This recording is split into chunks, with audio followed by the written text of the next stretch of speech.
You really stand there all day in a funny hat and pretend you're guarding something? Whoopi Goldberg's laugh echoed across the studio as the audience joined in. Come on, it's 2025. Aren't we done with this royal cosplay? The royal guard didn't flinch. He stood perfectly still, composed, unreadable. And when she pushed one insult too far about outdated traditions, his response left the entire studio silent. What did he say that even shut down Whoopi herself? First, hit that subscribe button and tell us where in the world you're watching from. Now let's get into it. Lance Corporal Garren Vale had never stepped on a talk show set in his life. Truth be told, he hadn't stepped into much of anything outside barracks, royal courtyards, and ceremonial duty since he first enlisted at 19. Now 32 and respected across the regiment, Garren stood outside Gate 17 of JFK Airport, wondering how exactly he'd let the Palace PR team talk him into this. Just a short segment on The View, they'd said. 5 minutes of smiles. You'll represent the values of the household division. Discipline, grace, continuity. Americans love the uniform. He didn't feel particularly graceful, hobbling slightly on a boot-sheathed left foot, the result of an awkward slide on a slick cobblestone during parade drill. His commanding officer had offered light medical leave. The palace offered a PR opportunity. Garren accepted both with silent reluctance. He'd never liked talking about himself, but this, they said, wasn't really about him. It was about what he stood for, what the guards stood for. Humanize the regiment, the memo read. Not everyone in the world understands why our soldiers still stand still. Fair enough, Garren thought. But explaining 1,000 years of ceremonial honor in a studio better known for celebrity gossip seemed like a poor match. Still, orders were orders, even when disguised as invitations. His hotel room sat on the 21st floor of a midtown tower. He'd ironed his gray civilian suit 3 times with military precision. His shoes gleamed with spit polish, even though he'd been told business casual would be fine. In the mirror, he saw a man perpetually ready for inspection, even when no one was inspecting. That morning, Garren arrived at the studio lobby 15 minutes early, coat buttoned, posture square. The intern at reception blinked when she saw him, then checked his name against the schedule. "You're the British Guard guy?" she asked. "Yes," he replied. "They said you might come in full gear," she added, her eyes betraying disappointment. He said nothing, just nodded. She gestured toward the elevator. "Green room's on 3. He took the lift, adjusted his collar, and breathed slowly through his nose. This wasn't enemy territory, but it wasn't friendly ground either. When the lift doors opened, he straightened without thinking. Back to the wall, shoulders back, eyes ahead. The green room smelled faintly of hairspray, coffee, and nerves. A young production assistant poked at a tray of pastries with a napkin in one hand and a Bluetooth headset in the other. Lance Corporal Garren Vale took a seat in the corner, back straight, hands resting lightly on his knees. His posture drew subtle glances from other guests. A book author, a skincare founder, a social media chef, all bustling around, speaking quickly, checking their phones. Garren simply sat, eyes calm, legs squared. "You the soldier?" the assistant asked, pointing with her cup. "From Buckingham or whatever?" "Yes," Garren replied, politely. She smirked. "Hope you brought the fuzzy hat? They love that stuff." "I didn't," Garren said politely, "but I can answer questions about it." She rolled her eyes playfully and wandered off. Garren returned to stillness. The door opened again, this time with unmistakable presence. Dark sunglasses, long jacket, that deliberate walk like the hallway should part in her honor. Whoopi Goldberg had entered the room. Her entourage stayed back. She scanned the room briefly, then zeroed in on Garren. A small smirk tugged at her mouth. "Oh boy," she said loud enough for others to hear. "We're doing the toy soldier thing today, huh?" Several heads turned. A couple guests chuckled uncertainly. Garren stood. "Mom," he said with a nod. Whoopi took a seat opposite him, legs crossed lazily, sunglasses still on. "You don't drop the act even when the Queen's not around?" she asked, voice laced with amusement. "I don't act," Garren replied. "Ooh," she grinned, lifting her glasses slightly. "Touché." She turned to the assistant nearby. "Is this a royal PR stunt, or are we actually interviewing him?" "They just said 5 minutes in segment B," the girl replied. "It's mostly light hat questions. History stuff?" "Great," Whoopi muttered. "Royal cosplay with commentary." Another producer popped his head in. "We're live in 5. Segment A's wrapping up. Guests stand by." People began to move. Microphones were checked. The chef practiced her opener. The skincare founder reapplied gloss. Whoopi stood and stretched. "Well, Corporal," she said dryly, "try not to freeze mid-answer." "I'll do my best," Garren said, and he meant it. But as he followed the assistant toward the stage entrance, Garren wasn't thinking about retorts or reputation. He was thinking about his grandfather, a former grenadier. He'd once told Garren, "The crown doesn't need defenders. It needs reminders. Stand like the country's watching, because sometimes it is." The stage doors opened. Bright lights, applause cues, smiling hosts at a semicircular table, and Whoopi Goldberg sliding into her seat with a look that said she'd come prepared to laugh at everything she didn't understand. Garren didn't flinch. The theme music faded.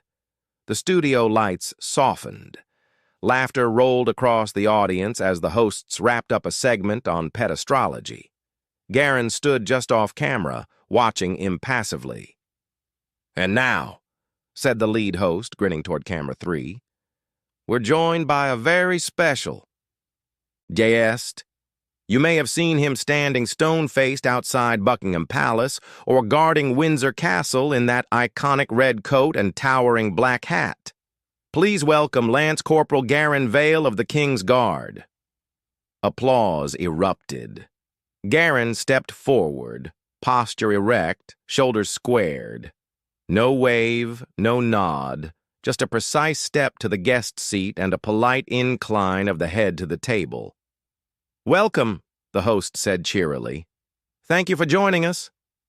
"Thank you for having me," Garren replied. "You're off duty right now, right?" another host teased. "Or do we need to salute you?" Garren offered a small smile. "No salutes necessary. I'm a guest here." Laughter from the audience. The next co-host leaned forward. "Okay, we've got to ask. Be honest. How heavy is that hat?" "About 1.5 pounds," Garren said, "but it feels heavier in the summer." "Ever sneezed on duty?" asked another. "No." "Ever wanted to? Often?" More laughter. Garren allowed a brief smile, but his posture remained untouched. Still, composed, watchful. "You've stood outside in snow and rain and record heat," said the lead host. "What keeps you from moving?" "Tradition," Garren said simply. "And training. We're not there to react. We're there to remain." The host nodded. "Discipline. I like that." Whoopi, who had thus far remained quiet, swiveled slightly in her chair. "But seriously," she said, "what is it you do, though? I mean, you stand still while tourists bark in your face, right? They mock you, make TikToks. And you just take it." A few nervous chuckles rippled across the room. Garren looked at her, then back at the host. "We stand in silence because it means something to us," he said evenly. "Yeah, but to most people watching it's like cosplay," Whoopi said, waving a hand. "Big hats, no blinking, fancy shoes. I mean, do you guys actually guard something?" He held her gaze. "Yes. So you'd what? Stop an intruder with a glare?" Laughter erupted louder this time. Garren didn't flinch. "We are trained soldiers," he said calmly. "We rotate from ceremonial to active duty. What you see in red is the same soldier who patrols with live rounds in a desert or trains alongside NATO." The room settled. "Oh, I see," Whoopi said with a half-smile. "So off-camera you're serious? On camera you're statues, if you like." Garren said. "Don't take offense," she added, smirking. "It just seems outdated. The monarchy, all this ceremony, like a museum that still breathes." Garren took a breath, but said nothing. The lead host cut in quickly. "Well, it's fascinating stuff. We'll hear more about the meaning behind the guards' discipline after the break." The theme music swelled again, but the air had changed. No one said it aloud, but everyone felt it. Whoopi wasn't done, and Garren had just begun. The cameras came back from break to a tighter frame. The lead host, still smiling, gestured warmly toward Garren. "We're back with Lance Corporal Garren Vale of the King's Guard, joining us all the way from London. You've probably seen viral videos of the guard standing motionless while tourists do all kinds of things around them. But there's clearly a lot more to it." "Let's talk about that," said one of the co-hosts. "You've said before that the uniform isn't just costume. It's commitment. What do you mean by that?" "It's not the wool or the brass that carries weight," Garren replied. "It's the generations behind them. Every soldier who stood before me stood for someone else's memory. That's the responsibility." There was a polite murmur of approval from the audience, a few nods around the table. A woman in the front row whispered something to her companion, who nodded respectfully. The energy had softened, become almost reverent. Whoopi leaned back in her chair, arms crossed. The leather creaked beneath her shift in posture. Her sunglasses were gone now, her eyes direct and unfiltered. "Okay," she said. "But you do know it's 2025, right? I mean, come on. You're standing around castles while people in your own country are choosing between heat and food. You don't think the image of a silent soldier in a 19th century uniform feels a little performative?" She emphasized the last word like it was an indictment. The lead host blinked. "Whoopi? No, really," she said, holding up a hand to silence her colleague. "Let's be honest here. You're guarding buildings that symbolize empire, class hierarchy, and centuries of inequality. Is that really something to be proud of?" Her voice carried genuine curiosity beneath the challenge, as if part of her genuinely wanted to understand. Garren looked at her, calm, collected. Then he nodded slowly. Not agreement with her assessment. Agreement that he'd heard her question. "Yes?" She raised her eyebrows. "That's it. Just yes," she added. "Yes," he repeated. "Because tradition isn't always about pride. Sometimes it's about remembering the price of forgetting." His voice remained even, but something in his eyes had deepened. The look of a man who had considered these questions long before a television host had posed them. That gave the panel pause. The lead host's eyebrows lifted slightly. The young male host leaned forward, genuinely interested now. Whoopi pressed again, undeterred. But don't you think it's dangerous to put so much energy into symbolism while real people are suffering? I mean, the cost of maintaining all that pageantry could feed families. Garren's voice didn't waver. His hands remained perfectly still on his knees. I don't serve symbols, he said. I serve continuity. In crisis or in calm, people need to know something still stands where it always did. Not louder, not angrier, just steady. Something in his pronunciation of that last word, steady, carried the weight of personal conviction beyond his official role. The audience had grown noticeably quieter. A man in military-style glasses nodded unconsciously. A woman in a floral dress pressed her hand to her heart. One host smiled gently. "That's actually really moving," she said. Her voice was softer, less performative than before. Whoopi wasn't finished. She leaned forward, bracelets clinking gently. "So, you're telling me if a billionaire royal does something disgraceful, you still feel good standing in that uniform?" The question carried genuine interest beneath the challenge. "I don't wear the uniform for him," Garren said. His voice remained even, but carried a new directness. "I wear it for the 87-year-old widow who shows up every month to place a rose on her husband's memorial stone. I wear it for the children who see discipline before noise, and I wear it for the country, mine, not the crown." His emphasis on country carried subtle but unmistakable meaning. "Country over crown?" Whoopi asked, intrigued. Her posture had shifted slightly, less confrontational, more engaged. The performer in her recognized when a conversation had become genuine. "They're not the same," Garren said, "and they never have been."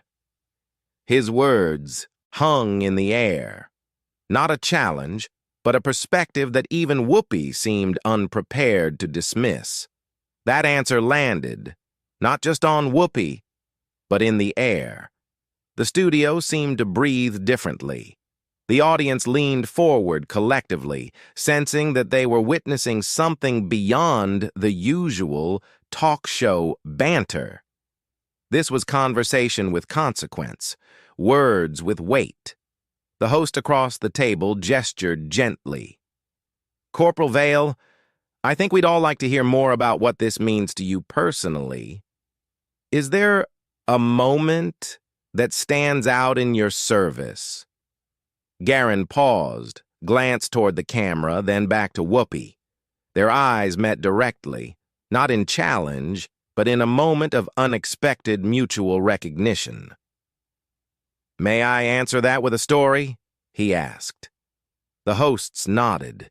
Even Whoopi gave the faintest shrug of permission, her earlier mockery replaced by something closer to curiosity.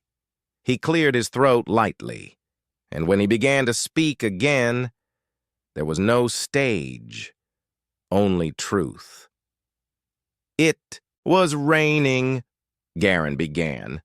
His voice had softened, become more intimate without losing any of its clarity. "Cold November. I was posted outside St. James's Palace, 2-hour rotation. Not many tourists that morning, just a few commuters, some school children with umbrellas."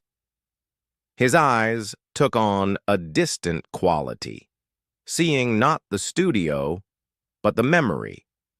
The studio was silent. Even the cameras seemed to move more quietly, operators unwilling to disrupt the moment with mechanical noise. "I don't remember most people's faces," he continued. "You don't. When you're standing still for long enough, they blur. But I remember this one man." His fingers tightened almost imperceptibly on his knee, then relaxed again. He let the pause settle, not for dramatic effect, but because the memory required proper framing. The audience waited, breath collectively held.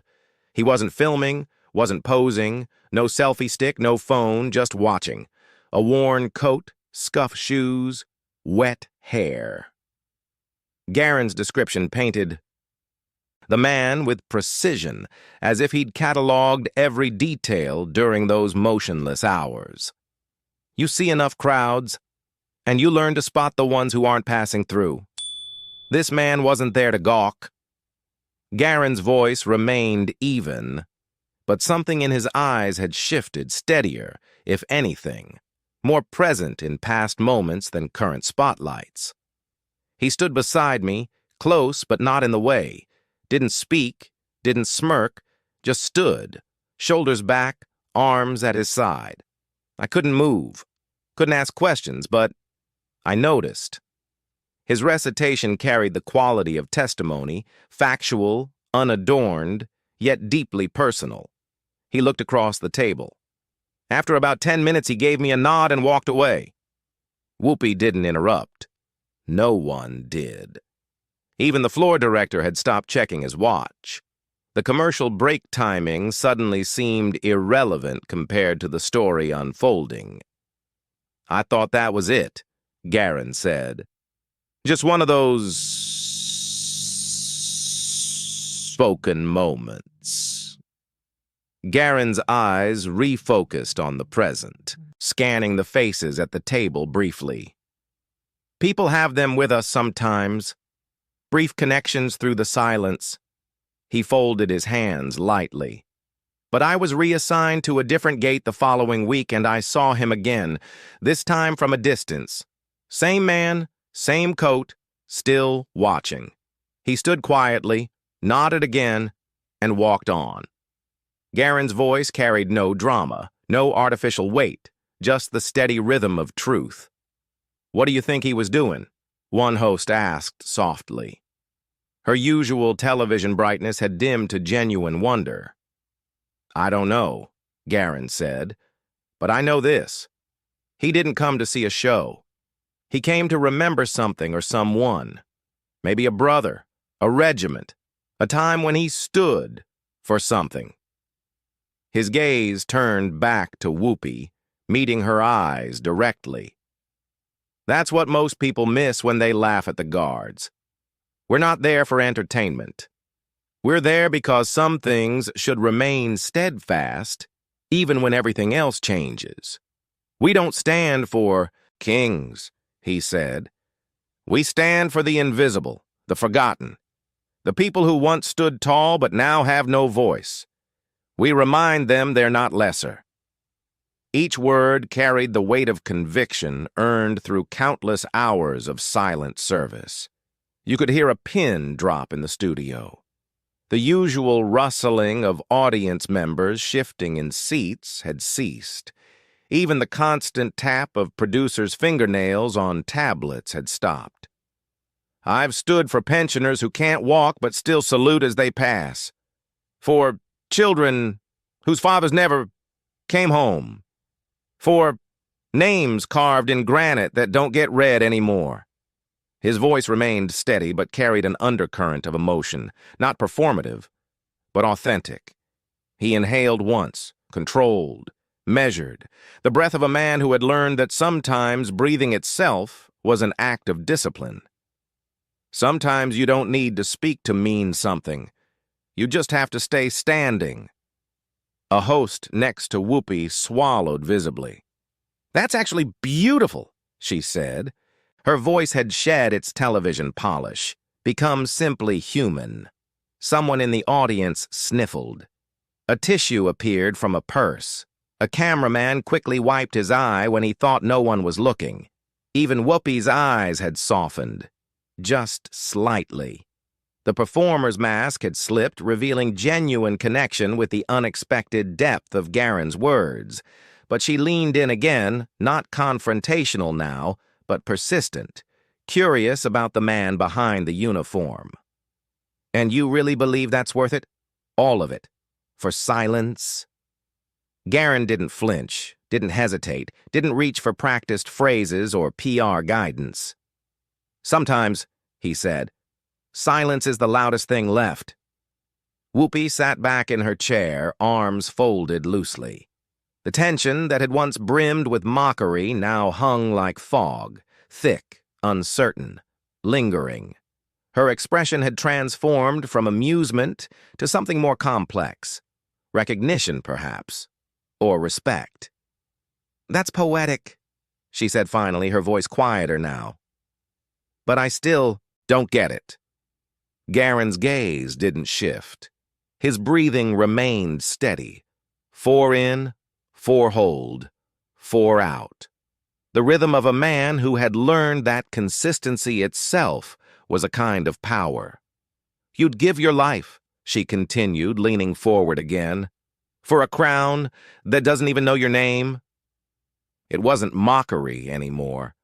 It was genuine curiosity, the question of someone trying to understand a world view different from her own.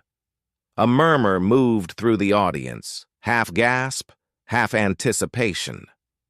The lead host reached for her water, perhaps preparing to intervene if needed. Garren tilted his head slightly, the only tell that the question had registered as significant. "I would never give my life for a crown," he said. The room held its breath.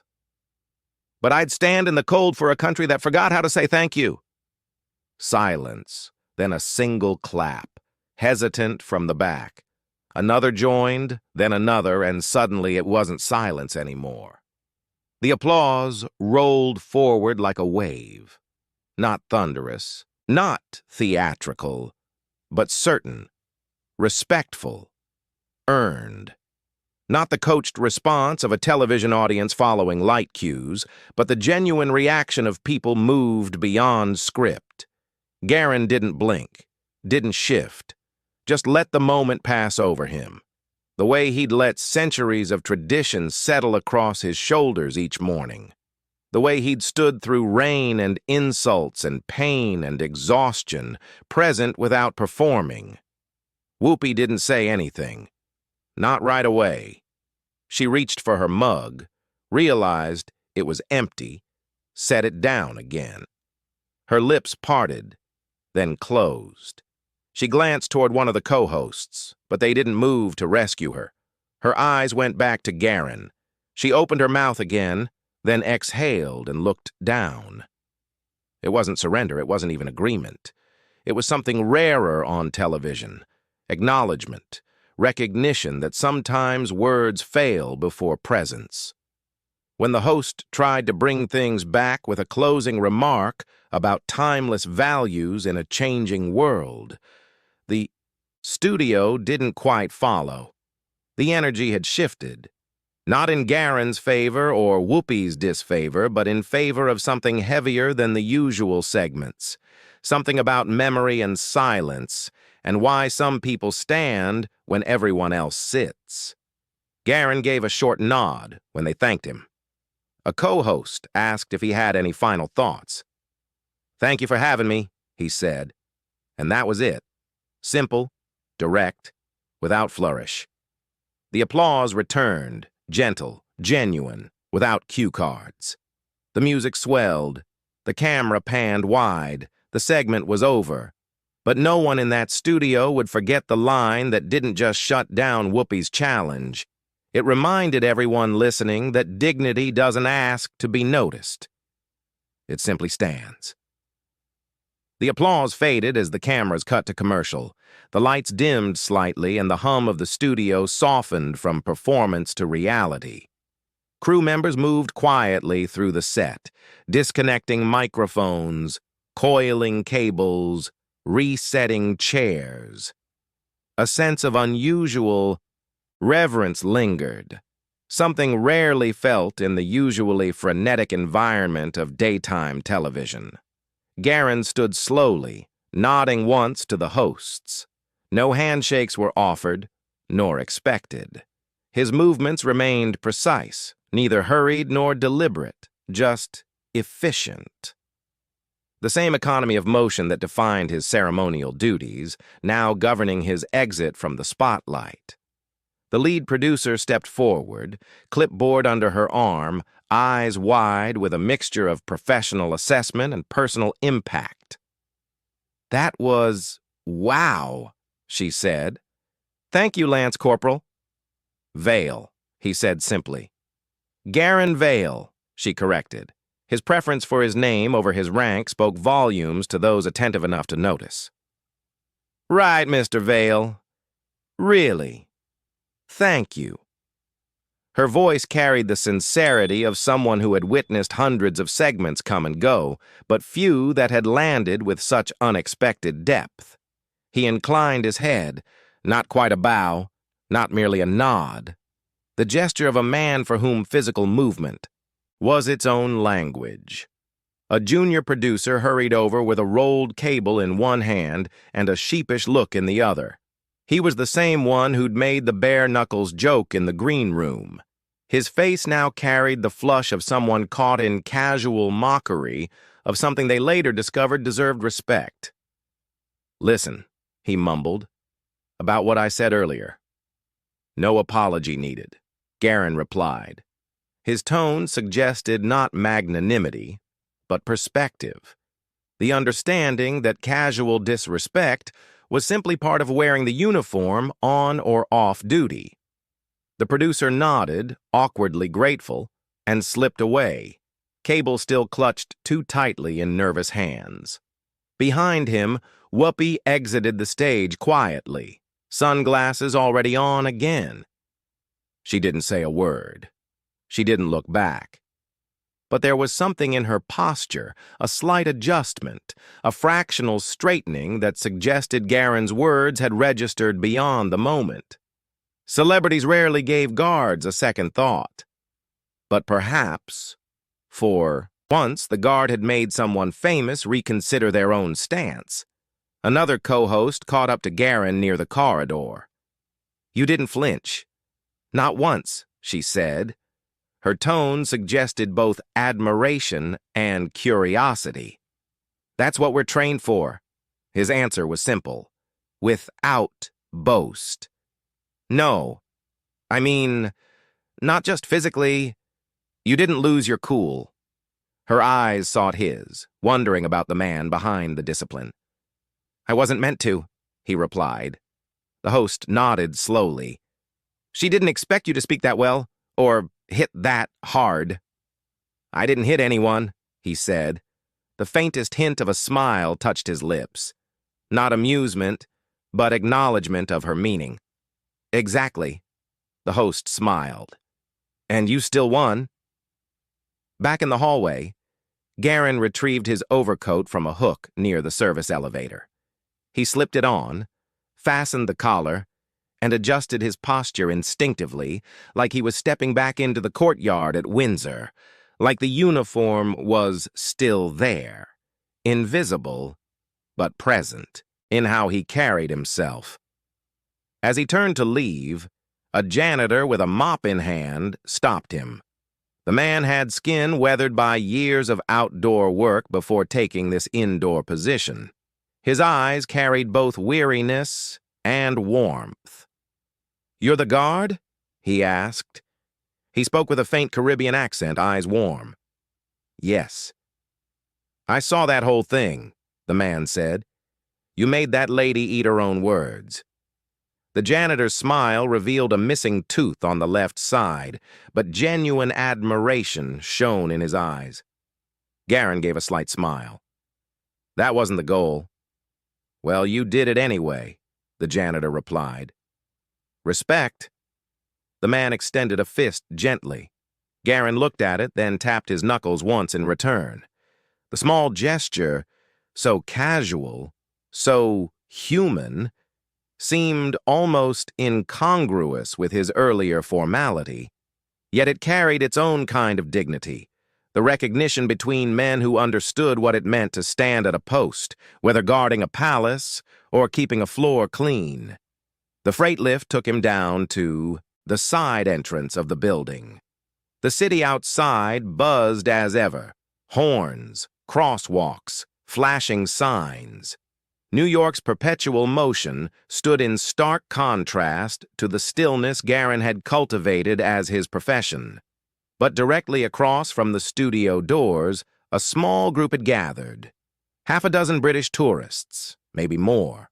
Middle-aged couples with sensible coats, A young woman holding a small Union Jack that looked like it had been purchased from a souvenir shop. An elderly man with a military service pin on his lapel. They had clearly been waiting. One woman clapped quietly as he stepped outside. A man touched his chest in a small salute. No shouting, no chanting, just a kind of reverence that's born from pride, not spectacle. Garren didn't wave and didn't smile wide.